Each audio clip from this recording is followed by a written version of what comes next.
So hello દોસ્તો, કેમ છો? આ તો હું મારો ભાઈ બન બે જણા નીકળ્યા બગીચામાં ફરવા. ત્રણ કહો કે ટિકિટ નહીં કે ઓહો મેં ફેરની લીધી ટિકિટ દવા કંથી એટલે ટિકિટ લીધી હું દવા માથે ધીરે ભારે પૈસા થઈ જાય એમ કરી હરી જ્ઞાન મારું પાસે છૂટા પૈસા લેવો ઢગલે રેલી નહીં પડે પછી તો હું ધીરે ધીરે ગયો સાલે અમે ખચોડ કરતા જાય મેં બે રંગળી ઉપર લાવ્યો પેલા પેલા નહીં આવડે એમ કેવો હવે તો તમને દેખાયો કાશી વિશ્વનાથ મહાદેવ. મેં કીધું દર્શન કરી લો.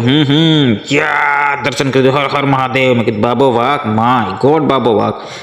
એક બે તો ફોટો પાડી દઈએ. મેં કીધું મને દી પાડ લે દે એમ કઈ તસન ફોટા પાડવાના જાઉં બે ત્રણ થાય. ફોટા રે દીધા પછી હું બોડી કરવા માટે ભચું કરતો છે નહીં જોન મારું મેં કીધું કઈ નાખવા તે બજાઈ બોડી કરી તસા નહીં કર્યા દીધું હું પેલા કોણ હું ગોળ સકેડા હે પેલા દોડવા માટે કોઈ મારને મળવા જઈને કે કોઈ પડી ના એમ ખચો એમ મારો કાર્ડ ને દોડન બેન પાછો પછી મારા ભાઈ બન કે હું તરીકે હેડ તોડી લઉં કે તોડ ટાઈટ હું કે દેન કરે હા કે તેરી પછી હું હદી મળવા માટે ઉઈ ગદેરી હું જગ મડું પાછો હું દી હા હે રાડો પછી હું તરીકે પોળો થઈ ભાળો એમ લાજી ની ગવાન મારો પોળો થા દે ગણ ઢોઈ ફાટી ગઈ લાગે પછી હું બે રંગ ભારે જોર દોડ મંડ્યો એવો દોડ્યો ઓ તારે કઈ નહીં મારા ઢોંગા દેખાઈ જવું તારી બહાને બીજું